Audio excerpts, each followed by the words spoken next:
Gostaria então que você atentasse para a leitura, para a pregação da palavra de Deus. Nós ainda não temos um momento onde as crianças têm um culto específico para elas.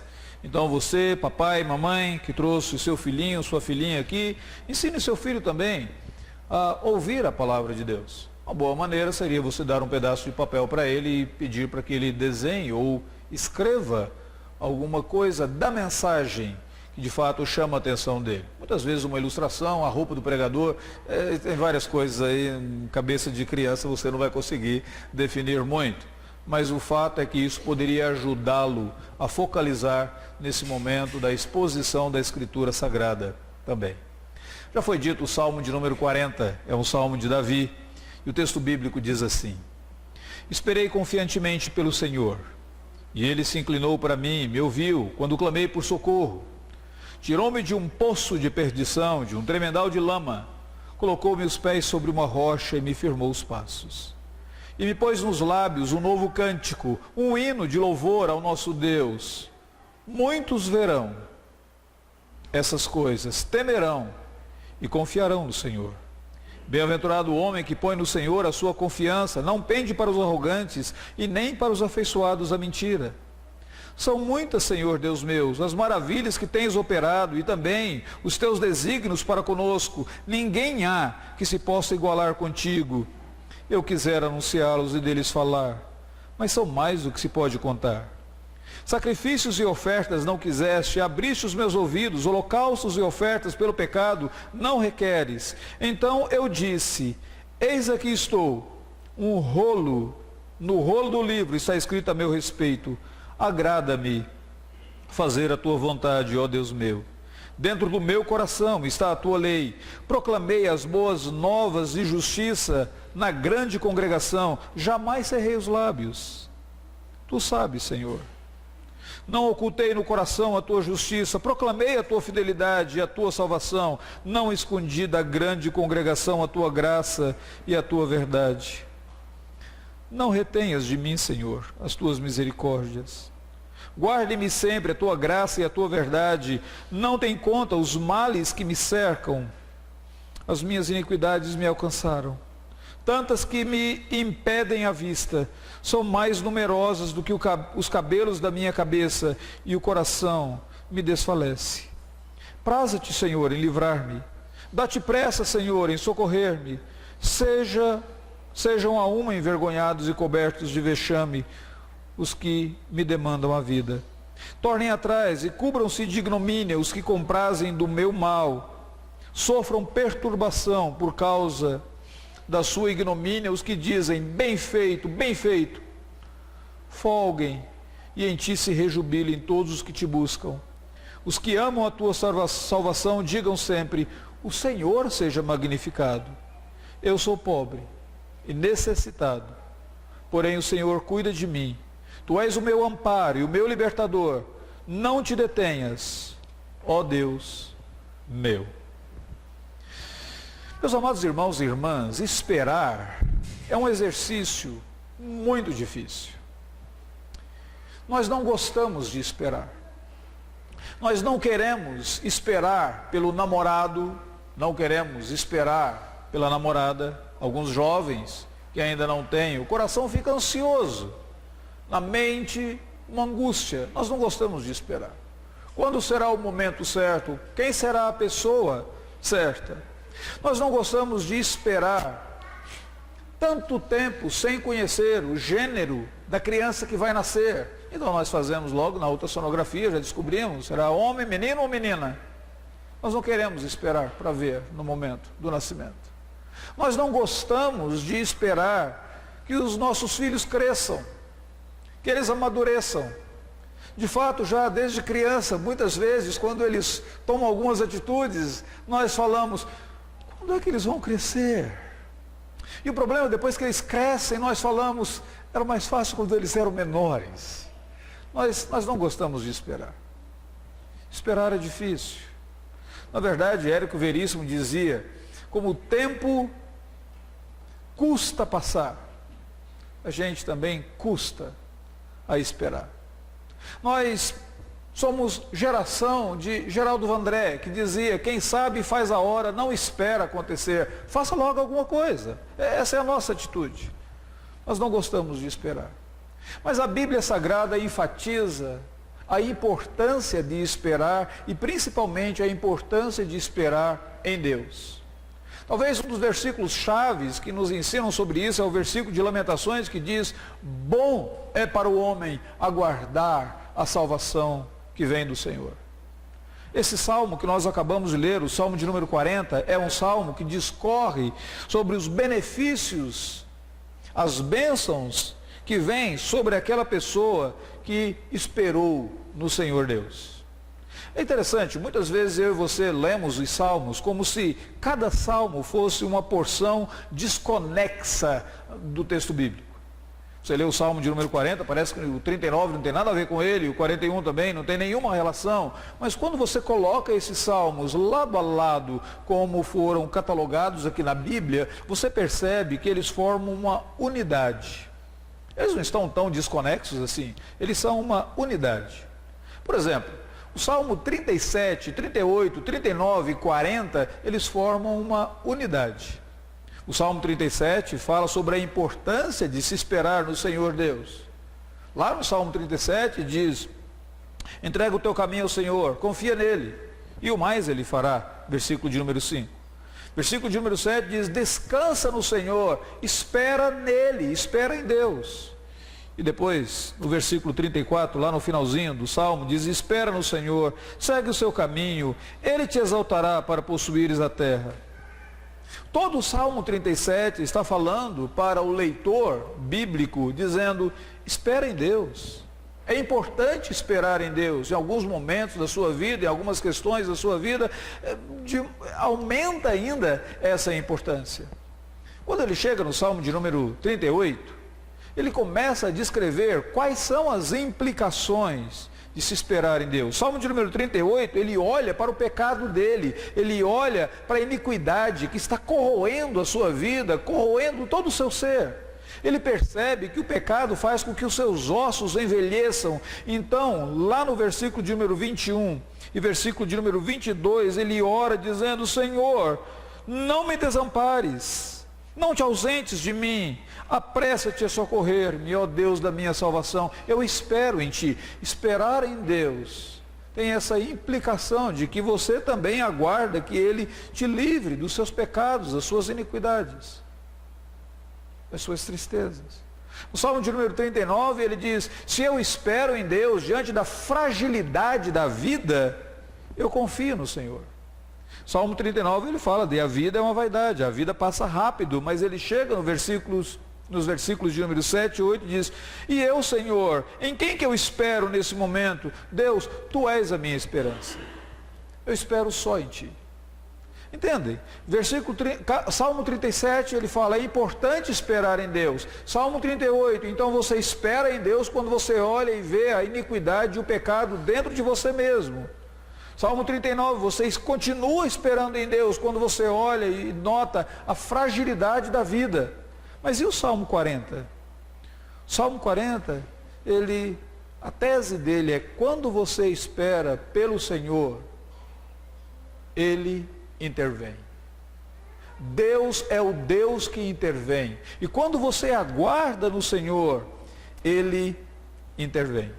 Esse salmo foi escrito por alguém que aparentemente havia experimentado um momento na vida dele que o deixou paralisado. Ele usa aqui uma expressão muito interessante, uma metáfora no versículo de número 2, quando ele fala sobre Deus que interveio na vida dele, ele diz, ele tirou-me de um poço de perdição, ele tirou-me de um tremendal de lama. Em outras palavras, o salmista está dizendo, eu estava atolado, eu estava paralisado. Eu me sentia como se eu estivesse um verdadeiro atoleiro, eu não conseguia fazer nada. E você observa, quem escreveu esse salmo foi Davi. E várias vezes na vida de Davi, se você lê a Bíblia Sagrada, você percebe que ele deve ter se sentido assim. Nos momentos em que ele era perseguido por Saul, ele deve ter se sentido atolado, paralisado. O que eu posso fazer diante de uma perseguição tão poderosa como esta? nos momentos em que ele teve problemas com os filhos dele. Na verdade, Davi teve tantos problemas com os filhos que um filho dele se levantou e saiu atrás dele para matá-lo. Nesse momento, ele deve ter sentido paralisado. O que ele poderia fazer? Momentos onde ele teve que lidar com a debilidade da própria idade, a fragilidade, o corpo enfraquecido. A Bíblia diz que ele não conseguia se aquecer. Naqueles momentos ele pode ter sentido, estou num tremendal de lamas. Se você me pergunta, a qual dessas experiências Davi estava se referindo quando ele diz que ele estava num tremendal de lamas? A resposta curta que eu dou para você é, eu não sei. A resposta melhor que eu dou para você é, eu fico contente que a Bíblia Sagrada não me diga qual foi o momento da vida de Davi, porque isso ajuda a aplicar, amplia a aplicação da vida do salmista, inclusive para a minha vida. Davi estava se sentindo num tremendal de lama. Esse salmo foi escrito por alguém, então, que experimentou um problema. Ele também experimentou um outro problema. Ele teve a convicção de que nós vivemos em um mundo caído, nós vivemos em um mundo de aflições. Versículo de número 12, ele diz, Senhor, não tem em conta os males que me cercam, as iniquidades me alcançaram, tantas que elas me impedem a vista. Deus, quando eu olho para mim mesmo, eu vejo o meu pecado. Quando eu olho ao redor, eu vejo inimigos. Deus, eu vivo no mundo caído. E os efeitos da queda ainda estão sobre mim. Seria mais ou menos como aquele ditado que nós temos no português, que diz assim, quanto mais eu oro, mais assombração me aparece. Quanto mais eu busco a Deus, mais os problemas parecem se avolumar. Eu olho ao redor e são tantos inimigos. Eu olho para mim mesmo e vejo no espelho, eu vejo tanta impureza, tanta sujidade. Essa era a condição que estava o salmista. E nesse salmo, ele nos relata isso. O salmo pode ser dividido em duas partes, claramente. Se você observa aí, do versículo de número 1 até o versículo de número 10, ele está contando algo que ele viveu. É uma autobiografia. Ele está relatando uma experiência pessoal. Do versículo de número 11 até o versículo de número 17, parece que ele está fazendo uma oração. Então, de 1 a 10, ele está falando com as pessoas. Do 11 ao 17, agora ele fala com Deus. E o que ele fala para essas pessoas? Quando ele conta a experiência dele, o que ele faz nessa primeira parte do Salmo? Na primeira parte do Salmo, ele fala da alegria que a intervenção de Deus na vida dele produziu no coração dele. A tônica aqui, desses 10 versículos, é uma tônica de alegria. Primeiro ele faz esse relato pessoal, do versículo 1 a 3. Eu esperei confiantemente pelo Senhor. Ele se inclinou para mim e me ouviu. Ele tirou-me de um poço de lamas. Ele me pôs nos lábios um novo cântico, um hino de louvor ao nosso Deus. Aqui ele está dando um relato pessoal. Ele fala de uma dor que ele experimentou. O momento em que ele se viu num tremendal de lamas, o momento em que ele não encontrou nenhuma saída, no momento em que ele se viu paralisado e ele não podia fazer nada. Se você que está aqui nesta manhã nunca teve a sensação de estar em uma condição como Davi esteve, provavelmente você é muito jovem ainda. Espere um pouquinho, daqui a alguns anos, e você terá essa sensação. Porque a vida, o mundo em que nós vivemos é um mundo de aflições. E nesse mundo de aflições, tantas vezes nós nos deparamos com algumas situações nas quais nós pensamos, como que eu vou sair dessa? Quando que vai acabar? Olha ao redor e a única sensação que você tem é que você está numa verdadeira areia movediça, onde você vai submergindo, e quanto mais você se movimenta, pior fica a sua situação. Financeiramente, relacionalmente, fisicamente, a saúde vai se debilitando, os relamentos se deterioram, e a sensação é, Deus, o que eu posso fazer? Eu estou num tremendal. Essa é a situação dele. Mas no versículo de número 4 e 5, ele fala da intervenção de Deus. Ele diz, bem-aventurado o homem que põe no Senhor a sua confiança. Aqui ele não está falando apenas daquela experiência que ele viveu, que ele teve, mas ele está falando do princípio geral, dizendo, aquele que confia no Senhor não será frustrado, ele será bem-aventurado. Bem-aventurado porque Deus intervém em favor daqueles que confiam nele. Ele diz, ele aconteceu comigo. Ele me pôs nos lábios um novo cântico, ele me colocou sobre os pés sobre uma rocha, ele alterou a minha situação. E aquele que confia no Senhor é bem-aventurado. Versículo de número 5 diz, Senhor, são muitas as maravilhas que tens operado e também os teus desígnios para conosco. Ó Deus, tu és o Deus que intervém. Tu não ficas distante de nós, mas tu és aquele que vem ao nosso socorro. Quando ele considera essa intervenção de Deus na vida dele, ele coloca esse princípio geral para outras pessoas, dizendo, aprendam comigo, Deus é o Deus que intervém. Do versículo de número 6 até o versículo de número 8, ele ensina como que eu e você, aliás, até o versículo 9, como que eu e você podemos responder a essas intervenções de Deus, a esse socorro que vem do Senhor Deus nas nossas vidas. A primeira delas, ele usa aqui uma coisa muito interessante, ele diz assim, no versículo 6, não será por meio de sacrifícios e ofertas, mas abristes os meus ouvidos. Vou deixar uma coisa interessante aqui para você, talvez rapidamente, lendo rapidamente, você não vai entender. Abriste os ouvidos não é limpar a orelha. Abrir os ouvidos aqui tem uma conotação do Antigo Testamento. Entenda, quem está escrevendo aqui é Davi. E Davi está escrevendo, ele conhecia a Bíblia Sagrada, ele conhecia o Antigo Testamento. Lá no livro de Números, aliás, lá no livro de Êxodo, no capítulo 21, falava sobre uma coisa muito interessante que acontecia em Israel, acontecia entre o povo de Deus. O povo de Deus, naquela ocasião, tinha escravos. Mas eles tinham inúmeras leis e eles deveriam tratar bem aqueles escravos. Eles não podiam tratar o escravo de uma maneira desumana, porque o escravo havia sido criado à imagem de Deus. Alguns daqueles escravos eram tão bem tratados pelos judeus, que quando chegava o momento certo deles serem libertados, porque ele não podia ficar sendo escravo o resto da vida, era contra a palavra de Deus, seria só por um determinado período. Quando chegava no ano do jubileu, por exemplo, que era 50 anos, de 50 a 50 anos, todo escravo deveria ser liberto. Se o indivíduo tivesse muita sorte, ele seria escravizado 6 meses, faltando a celebração do ano do jubileu, porque ele só ficava 6 meses na escravidão, correto? Mas no ano do jubileu, todo escravo deveria ser liberto.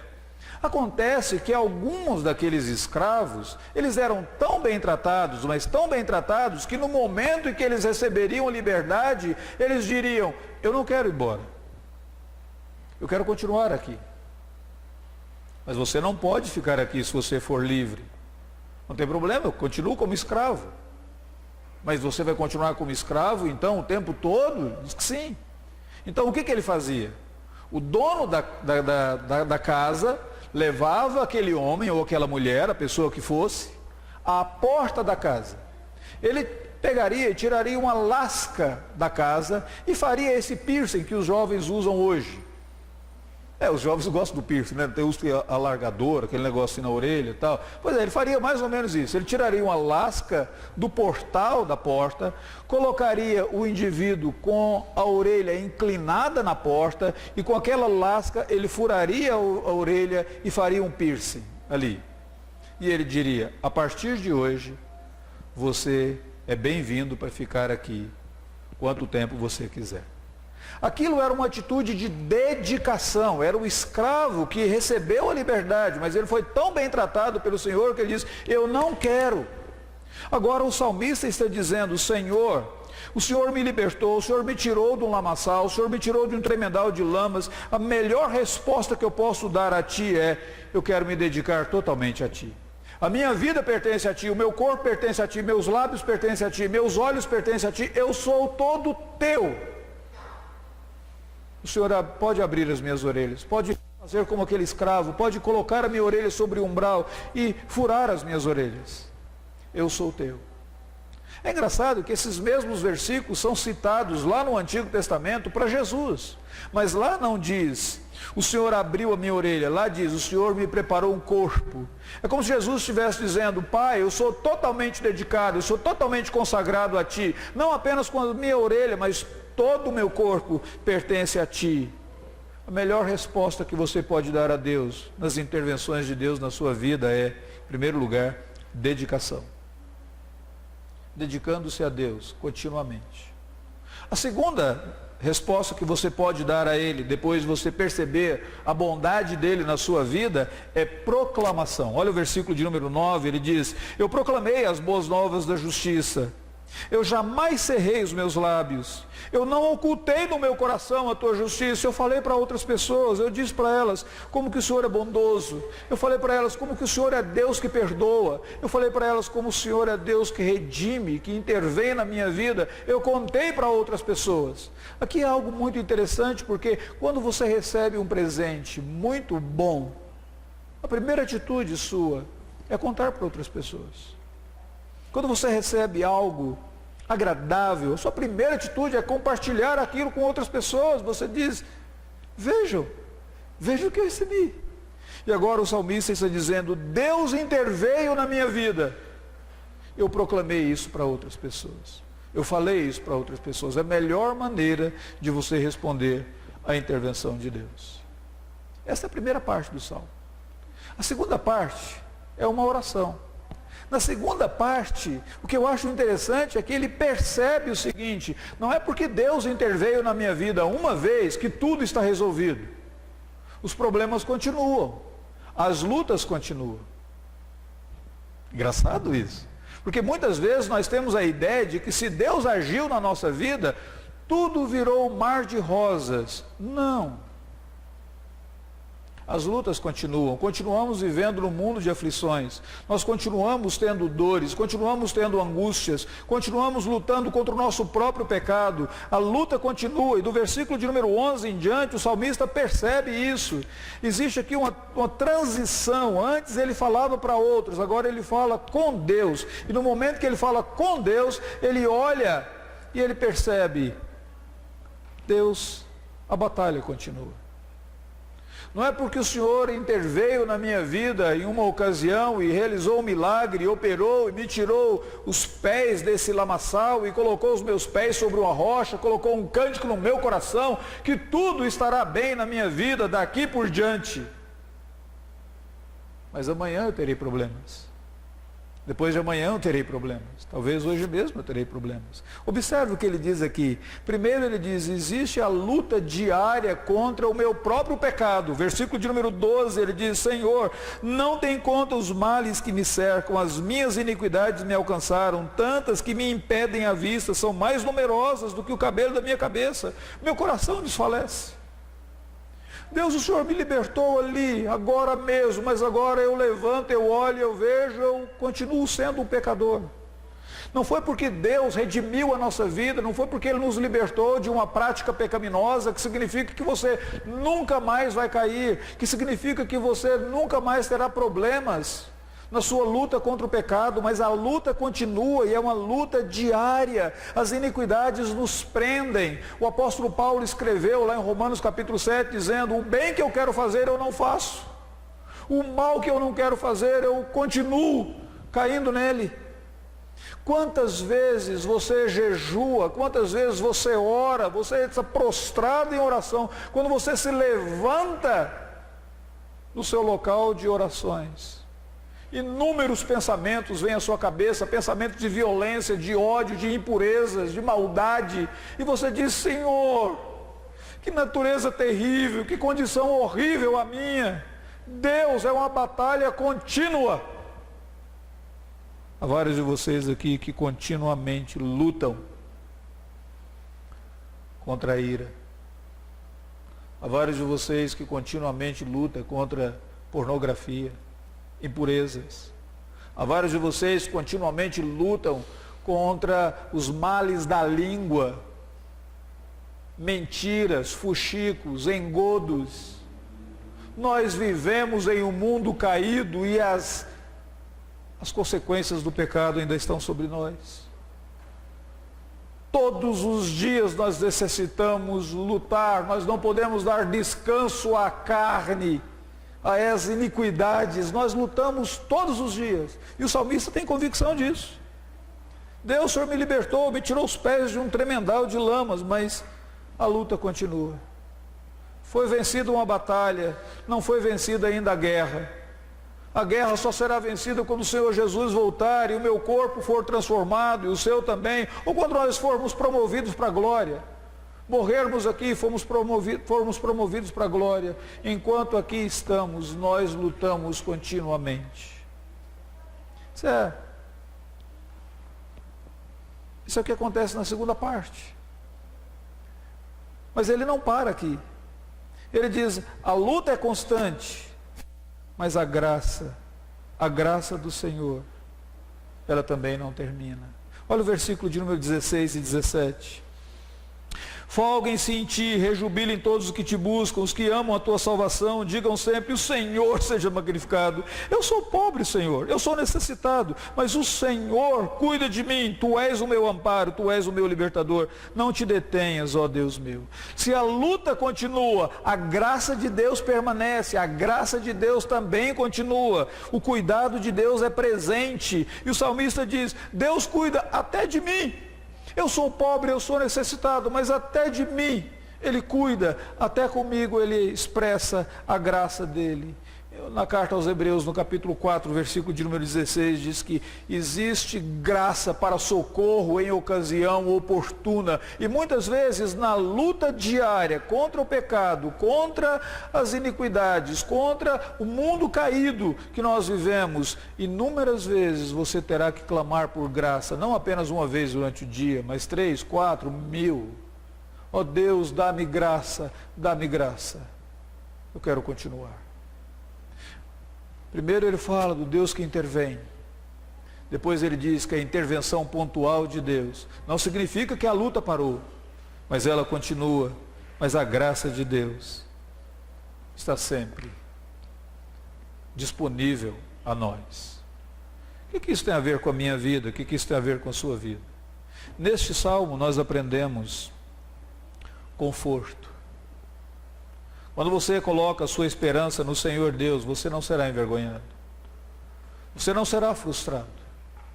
Deus é Deus que intervém. E a intervenção de Deus faz mais do que você imaginava. O salmista diz, os meus pés estavam no lamaçal, Ele me colocou os pés numa rocha e ainda me colocou um cântico nos lábios. Quando você espera em Deus, você não está perdendo o seu tempo. Você não está desperdiçando os seus esforços. Há um conforto aqui. Há uma motivação para você continuar confiando em Deus. Quando você se lembra do que Deus fez no passado, na sua vida, isso deveria renovar a sua alegria, a sua confiança nele. É isso que o salmista está fazendo. Ele diz, teve uma vez que Deus se inclinou para mim, tirou-me os pés de um lamaçal, por isso agora eu continuo confiando nele nas minhas lutas diárias, eu continuo confiando nele, porque a graça dele é sempre presente. Quando você olha para o seu passado, as maneiras como Deus te livrou, as intervenções de Deus na sua vida, as orações respondidas, as bênçãos de Deus, isso deveria ser combustível no seu coração, na sua mente, para você continuar confiando nele. Para você continuar confiando no Senhor Deus. Certa vez eu li uma reportagem de um jovem da África, do Nordeste da África, que foi para Londres.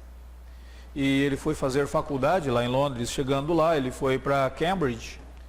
E ele procurou uma igreja nas redondezas.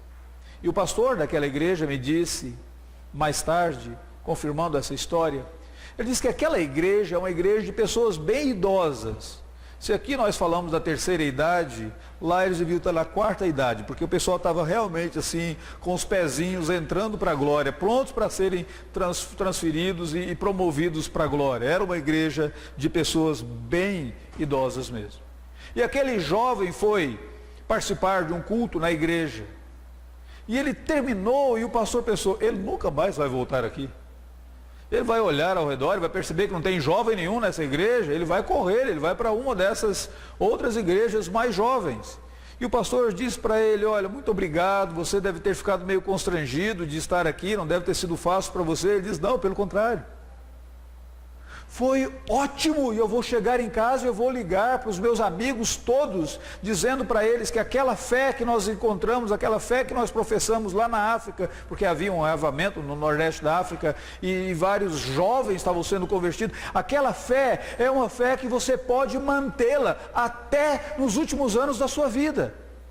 Não é apenas da juventude, mas você abraça na juventude, você continua com ela. Essas pessoas aqui são testemunhos de que vale a pena continuar confiando em Deus. Que coisa interessante.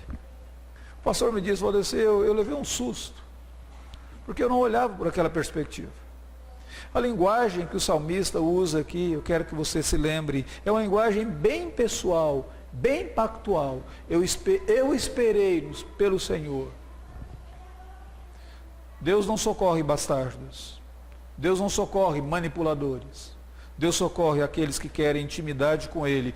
Eu esperei em Yahvé, o Deus pactual, o Deus que eu tenho comunhão íntima com Ele.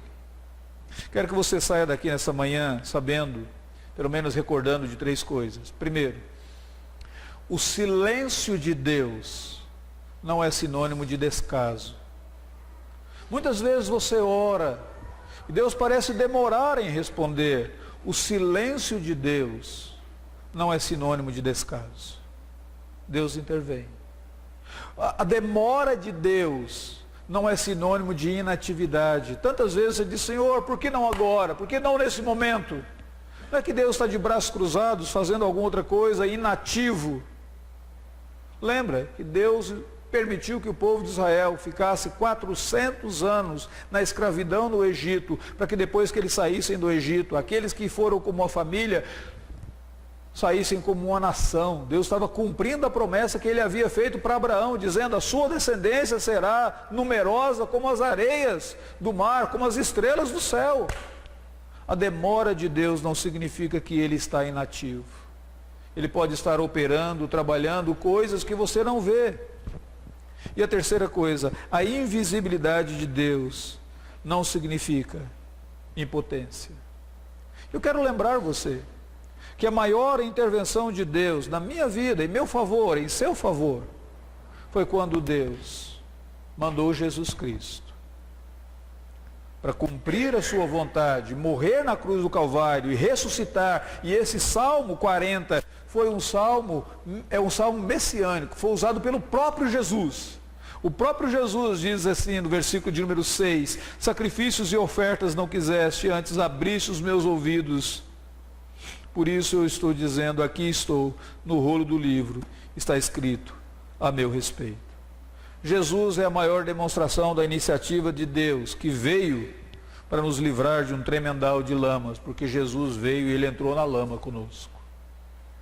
Ele recebeu a lama do nosso pecado sobre ele, a fim de morrer naquela cruz, ressuscitar, para que eu e você pudéssemos ficar livres da pena, do poder, e pela misericórdia de Deus, brevemente, da presença do pecado. A vinda de Cristo foi a maior demonstração de que Deus intervém. E se Deus interveio em Cristo Jesus, e se a graça dele é contínua, eu e você devemos continuar esperando e cantando. Eu esperei confiantemente pelo Senhor, e ele se inclinou para mim.